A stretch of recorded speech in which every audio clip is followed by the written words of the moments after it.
I have right here. I think you can see it. You might see some blurred stuff on it because there is a reason for that.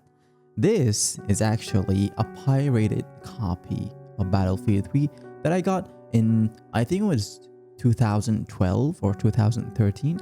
I don't quite remember. I got this for about $1 from a local store, but I hope YouTube masters, lords don't actually take this video down because it's actually more of an educational one, okay? I got this, I did not know that this is actually a pirated copy because that was the situation for me until I think it was 2014 or 2015.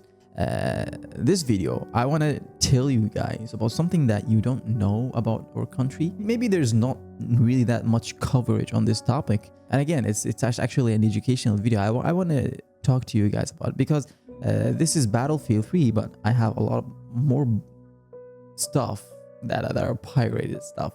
And again, I got them. This is the big disclaimer. I got them when I actually did not know that they are pirated. In any case, up until the internet was more widely available in our country, Iraq, just getting the softwares, getting the games was really tough. We got into the internet era in 2013, I think. So it's really late. Like a lot of people just started getting into internet like in the early 2000s. Before that, we had to get our copies from local stores like games and apps. I used to do that a lot because that was the only option that we had. Like I bought so many games back in the day and they all were like $1, $2. I don't even remember there were games like $2 unless they are multiple like DVDs. For example, let me show you. So this is the Battlefield 3 copy. So I will just open it to you so you can see what is actually inside. It's more of a, let's say an unboxing. But let me just drink something. It's 6 a.m. and I'm talking about pirated content. Okay, so you can see that this is the copy that I showed you. So you have actually two DVDs. Because the game is so much like, I don't know, it's about 12 or 13 gigs. I don't remember. That's why they couldn't really fit it into one. So they had to put it into two DVDs. Each one is actually 9 gigabytes DVD. They used to sell it in a way that every disc is actually a dollar, right? So every disc is $1. So this one is actually $2. But I don't remember getting it for $2. I think I got this one like you can say it was on a discount. So I got it with only $1. But there are actually copies. For example, this is Call of Duty Ghosts. Okay, so look at how many discs DVDs actually has because it's so big.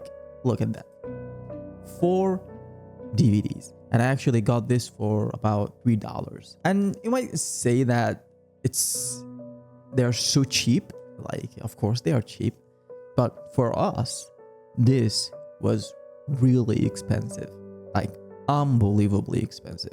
And the reason is just our economy is just so trash that the average consumer used to see these as actually really expensive back in the day. We still have trash economy, but for me, I guess I can actually afford them now. But back in the day, it was really tough. And even $1, I used to really like beg my parents to give me $1 to actually go and buy games. We were living in a really dark era back in the day. That was the only thing for us. I didn't know that they were pirated until I got into internet and I knew how things work. Okay, they just got the copies from online repackers and crackers, and they would just print them on DVDs. Like, they are really cheap DVDs. I think you can just buy a bunch of those at like 50 DVDs for about $5 or $7, and they will just print games and pirated games and apps on them, and well, they get profit. And like, I really knew about this. I saw one of the games had Fit Girl repacks, and I was really confused.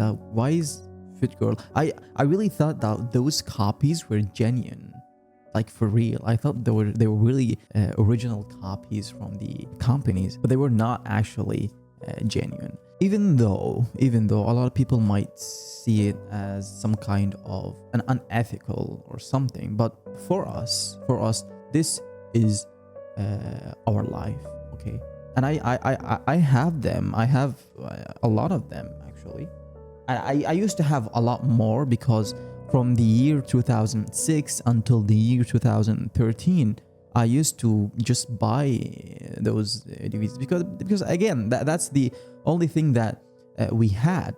And if you don't know about it, we don't have copyright enforcement here in Iraq for foreign companies. So if we used pirated content, we are not really gonna be sued or something. Like foreign companies don't have the power to do that here, and our government just doesn't give a shit. So we are left with pirated content easily available locally. And I will actually talk about how I got a pirated manga. Like I will talk about it. It is Mushishi Volume 1.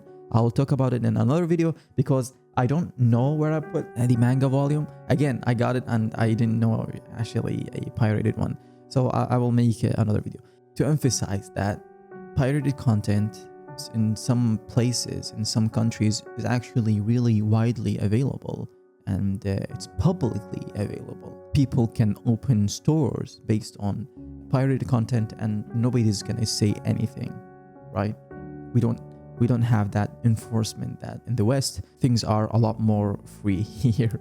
We have a lot more freedom than you guys. When you look at it from the other perspective, because this content was available for me, I was able to get into gaming, into PC, and I think it's a bless as well, right? Pirated content, as much as it undermines the creators' efforts, but it actually gave a lot of people, a lot of those who can't afford it, the ability to try and get into those stuff. Weirdly enough, I think it was it Silk Song, or I don't remember the game.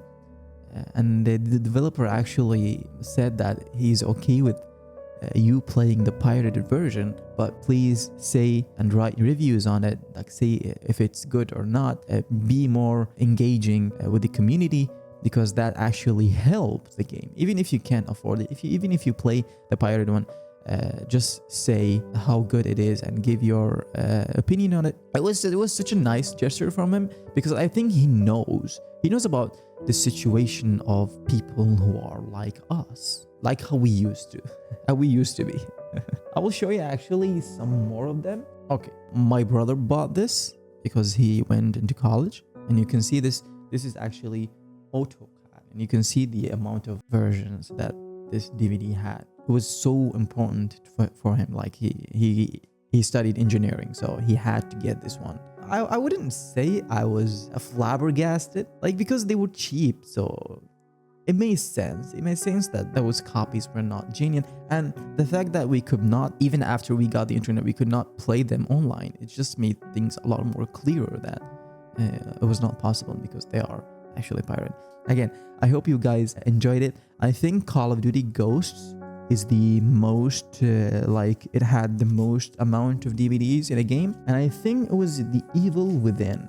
I don't know how many DVDs The Evil Within had. Oh, The Evil Within actually had 5 discs. Oh my god. This is The Evil Within. Okay, again, I'm actually blurring the company that's actually printing those DVDs, because I'm in no position to expose them. They are widely available. If you come to Iraq or you ask anyone, they will give you the name, because since the early 2000s until now, they are the most common and available company to actually print DVDs for the public. Okay, I hope you guys enjoyed this video. This is just an educational one, and I hope YouTube don't actually take it down or give me something like a strike. Now I am more of an honest man, okay? I don't do bad stuff. Anyway, thank you so much for being here. If you want to check the video about the manga, the manga volume, hit the like and subscribe button to actually see it, because I'm actually gonna dig into the pile of books that we have, and I will get it. I will show it to you. I will show you how bad the quality is, because I got it for $5. You will see it, and I will see you in that video. Or actually, I think I'm gonna talk about a game in the next video. But anyway, I will see you in another video. Bye bye.